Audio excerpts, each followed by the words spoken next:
Right, where to start? So, covers going on. Update on the karashi, which I paid for that karashi, but now it's nothing, absolutely nothing to do with me. So, if I've been getting messages like from people like, "What's going on? Are you keeping it? Are you doing this?" It's Jack's now. That if Jack wants to give me a heart attack these when they jump now. So that's why I'm putting the covers on early. But anyway, yeah, Jack's fish. If he wants to take it and do literally whatever he wants with it. If he wants to take it out, give it a little cuddle, and yeah, it's his fish, nothing to do with me. So obviously this is an end to my Karashigoi. I'm probably never gonna. I'm gonna say now, I will never buy one ever again. Yeah, I'm staying away from them. So, what's going on recently?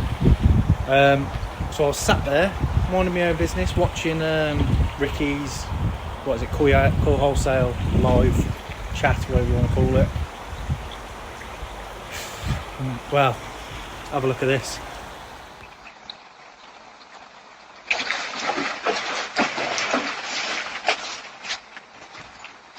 So yeah, I tell you what, my arsehole, puckering up a good one. So yeah, like I said, I was sat here, and I'll do it most nights really. I just put the blinds up once Mrs. finished work, come in here, have a drink or whatever, and I'll just sit here and watch them. And all I saw is, like, so first off, you can see it's kicked off just underneath the where the water returns in off the back shower.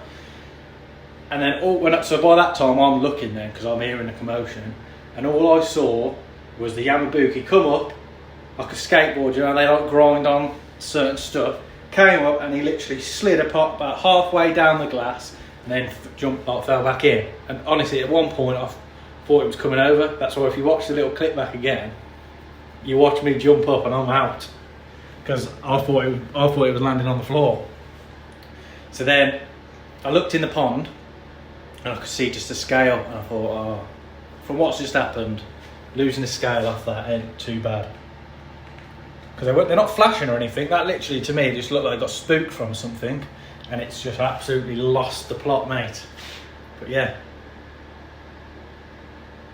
So I'll drop a little picture in now of what that looks like closer up.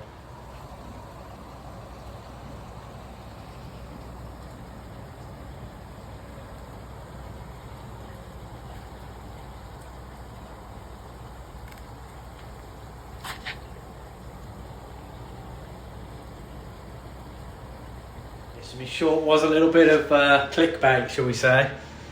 Everyone thinking it's bacterial in this and that. Jack on the phone to me, ringing me up, seeing what's going on. He did say it's nothing to do with this, but like, how would he know until I watched the video? But yeah, all it was down to the Yami thinking he was toning up for 5 minutes.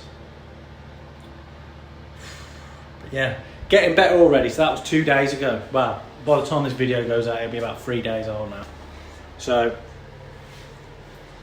I'm not getting it out because I'm just going to give it a few days and see what direction it goes, if it's going to start turning. But from literally 2-3 days in, it's getting better already. It's just the one scale's a bit proud, and I don't know whether that's going to need pulling, but it's just come to the window now. To be fair, I think give it another few days, it'll be sound. But that is one of the main reasons I was going to try and go till December. And like coming up to Christmas time, I normally have like 2-3 weeks off at Christmas, so then that's when I was going to put the covers on. But I don't know, I think give me a sign now, I put them on early. But the only problem I've got is last year I literally just laid them straight over a blank surface. So this year I've got to try and go around the back of shower, and I don't know whether to enclose it, like if you watch Dave at Backcountry Koi, his one shower is really good because he covers it, and then he actually has like a case that goes over the cover, over the backy shower, sorry, which looks neat, but I don't know if I'm going to have enough polycarb. So I don't know whether to just do flat all the way up to the backy shower and then just leave a strip. and then just cover that at night with just literally, so I butt it up to where the waterfall's in, so there'll be a little gap around the waterfall. I don't know yet. I think it's going to be trial and error really. So yeah, what I'm going to do quickly now is get out the front, clean them all down, get them all ship shape, and then I'm going to start putting them into place, and then I'm going to just try and cut them neatly so it's like a finished article, because last year I just literally chucked them straight over. But yeah, oh, and also, before I forget, because I was so concentrated on the yammy, because obviously it's a bigger fish, I don't even know what this fish is. I'll put a little clip in now, and that's all got marks down the side, as you can see. So I'm guessing that was from when it all kicked off and they all started going hectic. So yeah, again, just another fish to really worry about now. Yeah, and also just before I go out, because obviously I've been doing scrapes and stuff, but I watched Si up North Koi. I'm sure you've all seen it now. He's done really well actually with his pricing, with his air source heat pump. But I think what you've got to remember now is the COP is going to be right down. So now this is the time where you're going to be paying the money. So like he said in his, I think his is like £4 or £5 a week, is it? Or is it a day? I think it's £4 or £5 a day.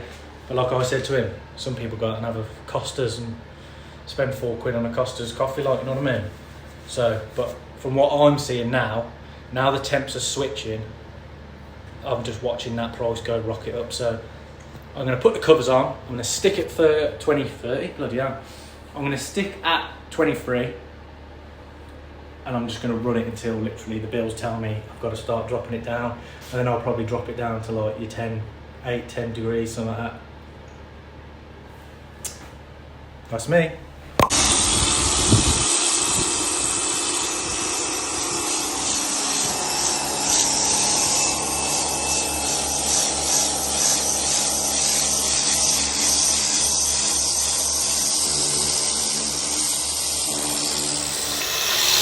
Right, so while I carry on cleaning the polycarbs, there is a question. So I try and catch up on like all the live. So I was watching GKP live. So a question for all you boys, maybe on there, and anyone watching: what is a quality fish? So I hear a lot, oh, that's a quality fish, oh, that is a quality fish. But what actually makes a quality fish? Because if you take the koi show scene and use that as the number one, they're the best, you know, like the grand champion jumbo. If you then put that fish against another fish, say that you've got for like 30, 40 quid, it's not going to get anywhere close to being the same quality. So then, what is quality? Is a quality fish, if you're looking at two fish at 50 quid, one's a lot better than the other, that makes that one a quality fish and not the other? Or is it just down to price? Do you think that if you're looking at a koi and it's say £2 is that fish quality because it's £2? So what makes a quality fish? Because yeah, a lot of people out there, like people who home grow stuff like that, do fry, do all that. This isn't a dig at anyone, this is just my question to you: what makes a quality fish? Because I've got to the point now where my eye is better than my wallet, if that makes sense. So I look at koi in a completely different way that I did like a year ago, because obviously when you're learning and you're looking into fishing, what makes a quality koi, like I say, my budget doesn't, you know, everyone can't just go out and go and spend 10 grand on 2 koi, or, you know what I mean? So for me, it's always compromising now. Every time I look at a fish, I'll say, this is what I want, what will I compromise on? Because then in my eye, technically it still is a quality fish, so that's my view on it. I'd look at a really quality one, that's what I want. Yes, it might be 5-6 grand, so how can I drop down and compromise, basically? Because I don't know, your mind runs away with it. So I went down to see someone from the koi club, and we were chatting away about koi and whatever, and I said I want like an 80 plus cm like Gosanki, and he said that's like if you can grow that, that is some good growing. He said that's not, you can't just go and do, anyone can't just go and do that. You need to have the right setup and the right. So that got me thinking then, am I setting my standards too high? So should I be saying, you know, 65, 70 cm koi, is that doable? And then, am I putting myself into too much of like a job to do, and then am I going to then ruin my enjoyment of koi because I'm trying to chase the dream, if that makes sense? Am I trying too hard to push to that? I can't stop till I get that 80 cm, you know, that 80, 90 cm go Sankey. Is that then going to knock me back every time, every season it doesn't happen, or every time, you know, every time I look at a koi and it's out my budget? Is that going to ruin?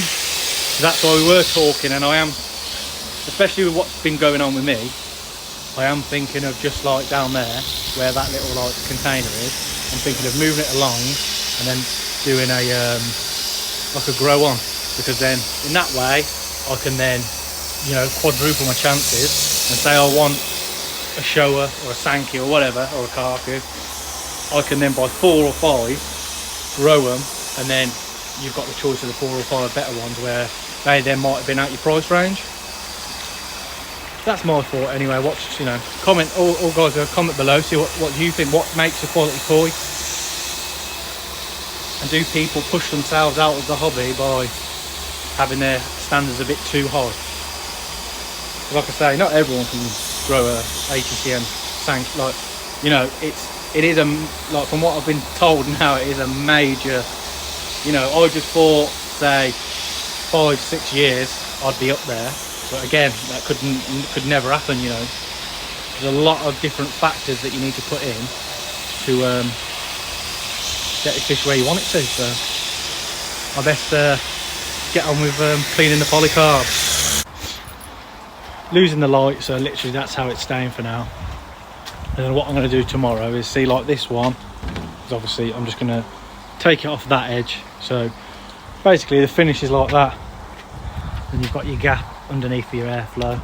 Obviously that's my extra one, and then I'll probably recut me insulation around the window, because last time obviously I didn't have the tiles on, so I've obviously got to trim that down, put that on, and then just like I say, so how I've laid it like this, all I need to do is from that point to that point put a string line, ping it so it leaves the chalk, and then literally just get me cutter and just cut the line, bang, job's done, happy days. Fish are probably going to be annoyed for a few days getting used to it, but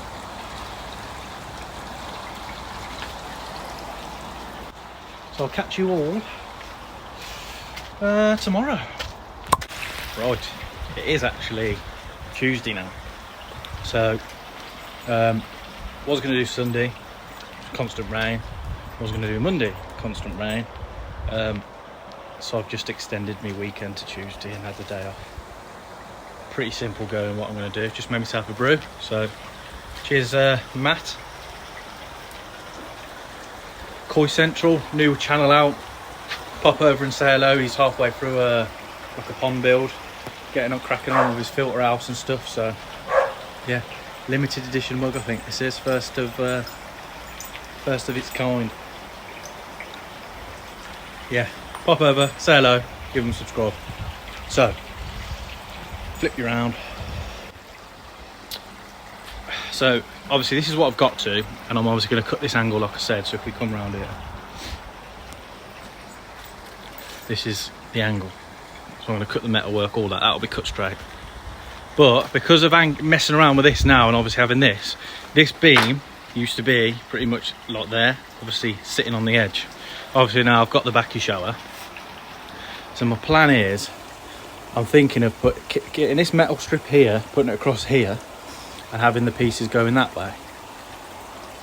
And then if I want to have it opening as one, I'll have to somehow fix them together. But to be honest, I'm not too fussed, because it's literally a 2-second job of just lifting up polycarbs. The only thing I don't want to do is I've got those 2 sheets there. I should do it. I don't want to run out. You imagine if I cut one there, one there, one there, then I don't have enough. But I think I'll have enough.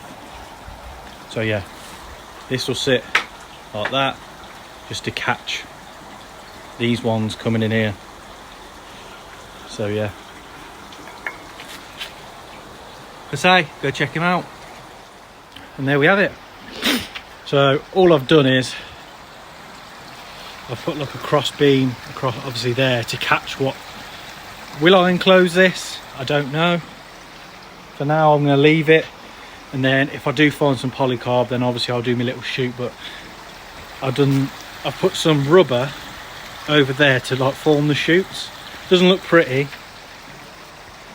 It saved me a few quid because the feeder I want out of stock, and that cost, what was I say, 150 quid last time. The feeder's like 300 and something. But apparently in February the new upgraded version's coming out, so I'm sure that's going to be 400 or 500 quid.